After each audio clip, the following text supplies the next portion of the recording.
네, 여러분 안녕하십니까. 오늘도 부산대의 김성진 교수 연결해 봅니다. 안녕하세요, 교수님.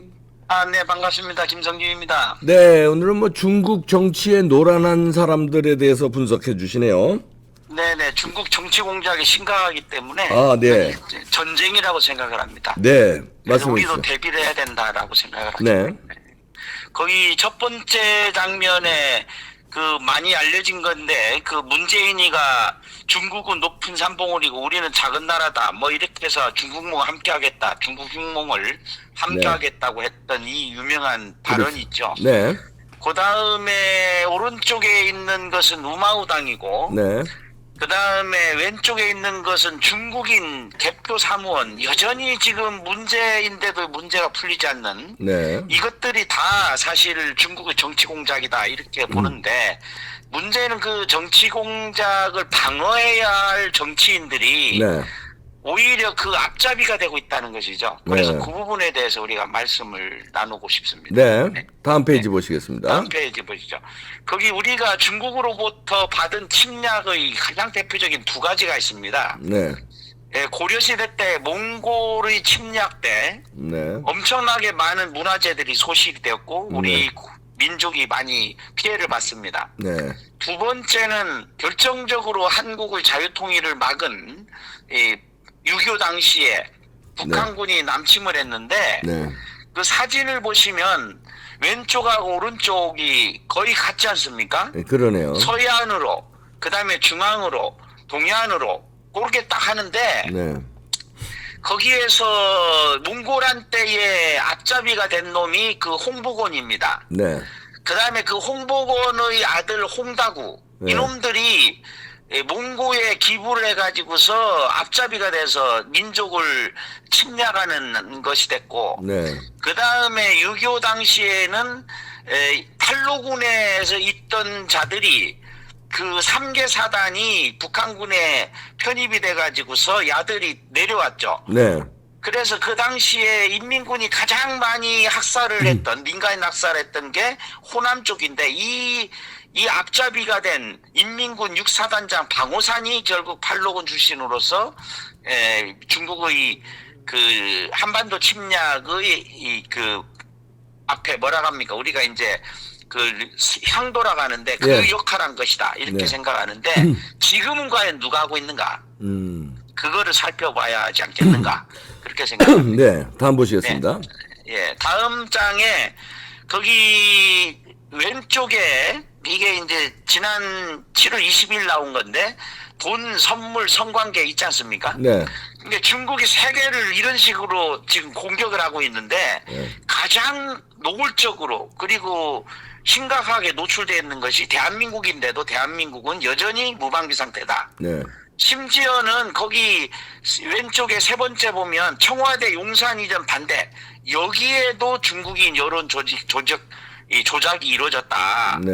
그런 얘기고, 오른쪽에 보면 반민은 넘치고 반중은 없는 한국, 요게 현실이지 않습니까? 네.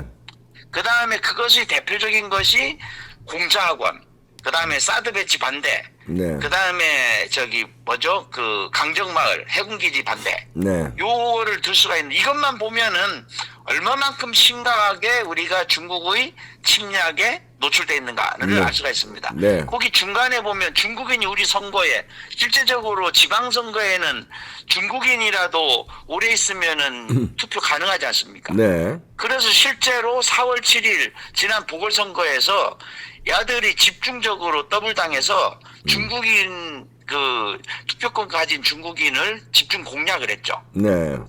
네, 그래서 이걸 한번 봐야 된다. 그거를 구체적으로, 좀 더 구체적으로 다음 거를 보시죠. 다음 장면. 네, 다음 보시죠. 네. 이게 이제 왜 이럴 수밖에 없었을까? 문재인의 출발부터가 문제였다는 거죠. 문재인 정권의. 거기 오른쪽 위에 있는 거 보시죠. 시진핑하고 문재인하고. 네.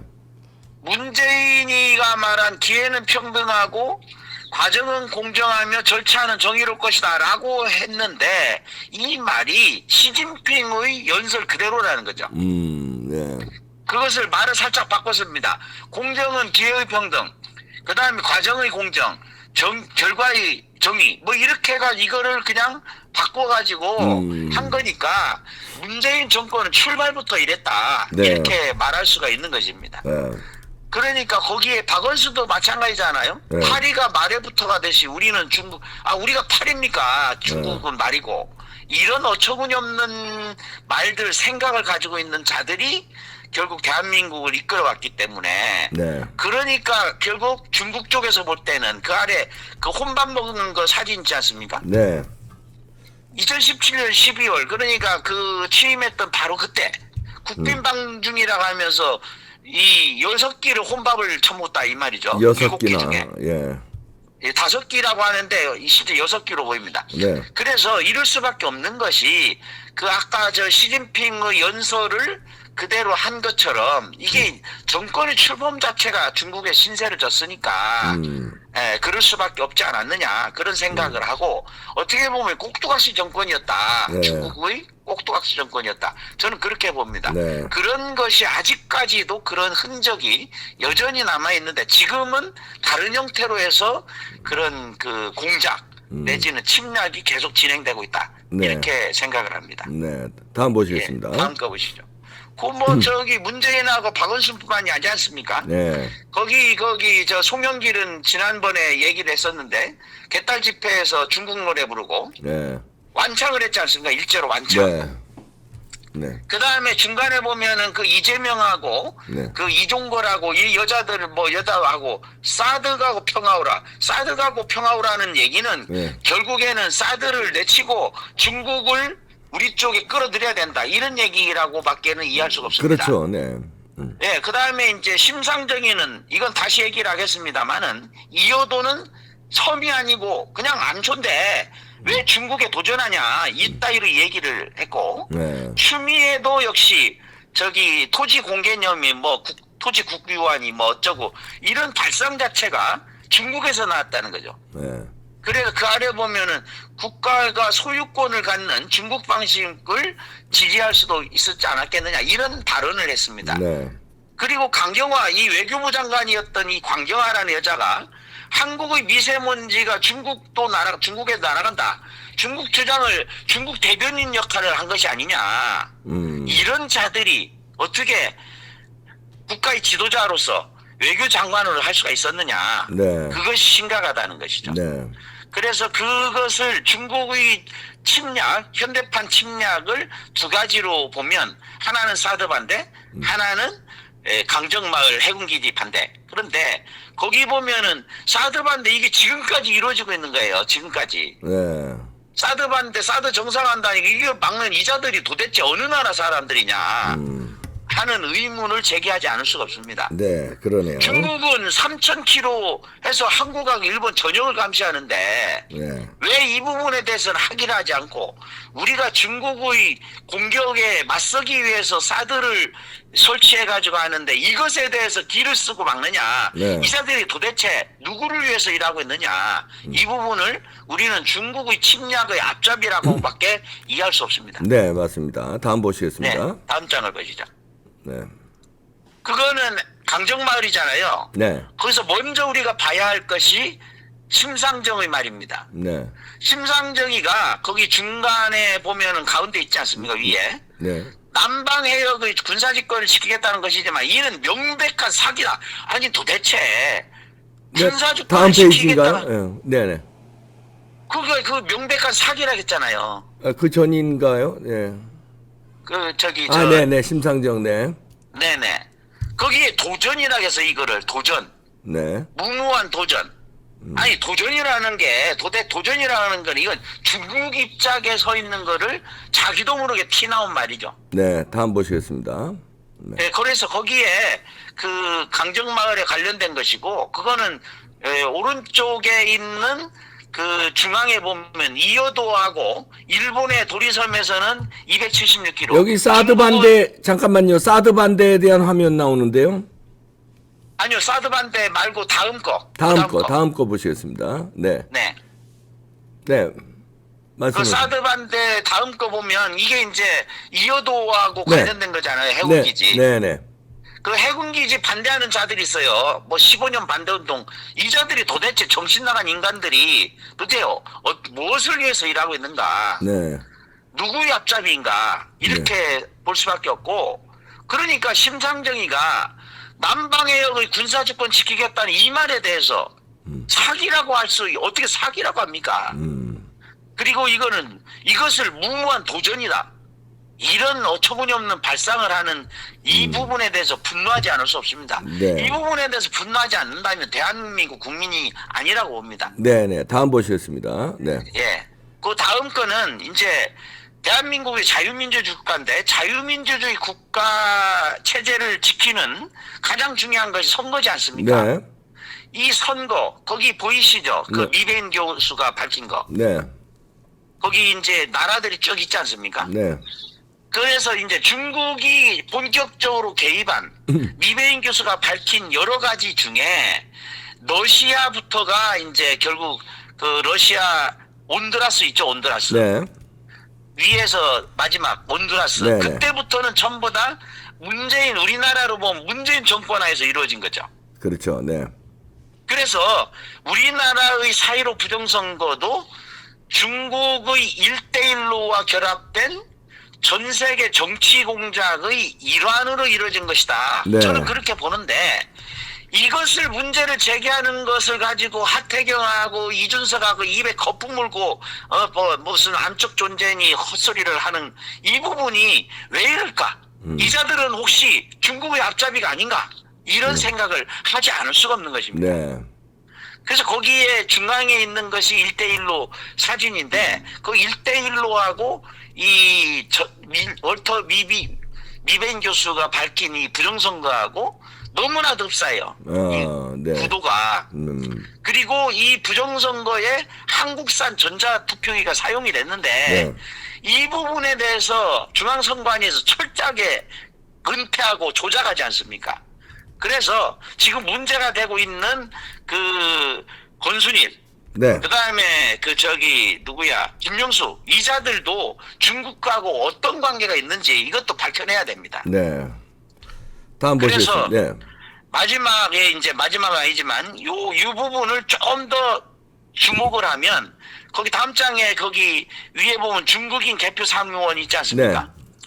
그래서 지난 4.15 총선 때에 어떻게 한국인 교폰 이 투표에 선거에 중국이 개표 사무원으로 종사할 수 있느냐? 네. 얘들은 지방선거는 할 수가 있지만 중국인은 이 선거권이 없잖아요. 총선하고 대통령 선거에는. 그런데 어떻게 개표 사무원을 썼냐? 근데 이거에 대해서 문제를 제기했을 때에 선관위가 중국인이 개표할 때 더 중립적이다. 도대체 이 자들이 머리에 뭐가 들어가 있는지 알 수가 없어요. 네. 거기에 대해서 민경 의원 얘기했지 않습니까? 할로더 파티. 중국을 이것이 문제를 제기했으면 당연히 이게 맞느냐 안 맞느냐를 검토하는 것이 주권국가인 대한민국의 응당한 사명이라고 봅니다. 네. 그거에 대해서 백악관 국가안보회의 사무총장 했던 프레드 플레이츠가 얘기를 했잖아요. 중국의 4.15 총선 개입은 전 세계 민주주의에 대한 심각한 도전이다. 네. 그렇게 이렇게까지 전 세계적으로 문제가 되고 있는 거를 왜 이 이준석과 하태경 이자들 그리고 선관위 그리고 아직까지 이 선거법까지 무시해가면서 이렇게 이거를 그대로 뭉개고 있느냐. 이 부분은 중국의 정치 공작에 대한 대응 차원에서 반드시 밝혀야 된다. 저는 네. 그렇게 생각을 합니다. 네네. 예, 마무리를 겸해서 다음 장을 보시겠습니다. 네. 거기 이제 두 가지 측면인데 하나는 선거고 투표에 개입하는 것이고 네. 또 하나는 한국 땅을 전쟁을 점령하고 있는 현상, 네. 부동산 이거라고 봅니다. 그런데 이제 거기 위에 보면은 출간돼 있는 책이 있습니다. 중국의 조용한 침공. 네. 조용한 침공이 이거는 외국에서 일어난 일이고 네. 한국에서는 노골적인 침공이죠. 네. 이거는 이제 호주하고 중국이 외정된 전쟁을 대상으로 해서 한 건데 이건 대만에도 지난번 계속 했지만 호주도 그렇고 대만도 그렇고 많은 나라들이 개입됐지 않습니까? 그러면 위에 상단에 있는 오른쪽에 있는 여자가 크리스탄 팡인데 네. 이 여자가 스파이 혐의로 해서 이제 수사를 받고 하니까 중국으로 도망쳤지 않습니까? 네. 이하고 비슷한 사례가 지난번에도 말씀드렸던 주옥파다. 뭐 저는 조위보, 그렇게 조위보죠. 조위보. 예. 그래서 이 부분에 대해서 우리는 자유민주주의를 소화하기 위해서 대한민국을 지키기 위해서 반드시 중국의 이러한 정치공작 그리고 이 정치공작에 노란한 정치인들에 대해서 우리는 철저하게 규명하고 철퇴를 가해야 되지 않겠는가 그렇게 생각을 합니다. 네. 그 조위보한테 제가 고소당해가지고 고소당해 지금 예. 재판받고 계시죠? 예, 민사상, 형사상 다 고소를 했습니다. 아유, 그러니까요. 네. 그거 해가지고 뭐 1억 원 네. 저한테 1억 원을 물어내랍니다. 이 미녀 스파이가 이런 사람들 만나고 다니는데 뭐 때문에 이재명이나 박원순 그다음에 최문순 당시에 강원도지사 만나서 차이나타운 등등 뭔가 이상하다, 수상하다 그랬더니 저를 명예훼손으로 고소를 했습니다. 그러니까 이게 지금 저기 박원순이는 명예시민권을 줬고 그렇죠. 최문수는 명예도지사까지 줬거든요. 그렇죠. 저는 명예훼손으로 고소하고 고발장을 주고요. 저는. 그게 우리가 여기에서 주목해야 될 거는 중국에서 공개적으로 우리나라 동해안 쪽에 건설한 미사일 이거는 네. 도저히 막을 수가 없다. 네. 그렇게 공개적으로 얘기를 했는데 네. 그 주변에다가 차이나타운을 건설하겠다는 이게 도대체 말이 됩니까? 그러게요. 네. 이것에 대해서 문제 삼는 사람을 명예훼손을 하면 국가에서 나서가지고 막아줘야죠. 그러게 말입니다. 나라도 아니에요. 저기 맞장구 치면서 같이 덩달아 가지고서 여기에 대해서 이 재갈을 물리고 뭐 동영상 문제가 되면 노란 딱지 붙이고 이게 정신 나간 인간들이 한유행 아니에요. 그러게 말입니다. 네, 네. 아유 고맙습니다. 김성진 교수였습니다. 네, 감사합니다. 네, 감사합니다. 아이고 참 중국의 영향권에 우리 좌파들이 놀아나고 있는데요. 이거 잘 잡아야 됩니다. 우리가 입장을 바꿔놓고 생각하면 중국은 돈이 많잖아요. 근데 제일 먼저 어디를 공략하겠습니까? 한국 공략하죠. 지금 중국이 그 막대한 돈으로 로비를 하면서 전 세계를 공략하는데 아니 한국을 제일 먼저 공략하고 제일 많이 공략하지 않겠습니까? 바로 옆에고 제일 위협을 느끼고 북한하고 맞닿아 있는데 거기를 자기네들 영향권에 놓으면 태평양으로 나가는 자기네들의 그 야망 미국 패권에 도전하는 자기네들의 야망 그 실현하기 위해서는 한국을 점령해야 되지 않겠습니까? 그러려면은 그 막대한 자금으로 우리의 영향력 있는 언론인, 정치인, 교수들, 종교인들 매수 내지는 미인계 내지는 약점 잡아서 영향력 하려고 그러지 않겠습니까? 당연한 거죠. 그리고 저 같은 놈 막대한 돈으로 고발하고 이러면 국가가 막아줘야 되는 거 아닙니까? 참, 야 진짜 징글징글합니다. 마치겠습니다.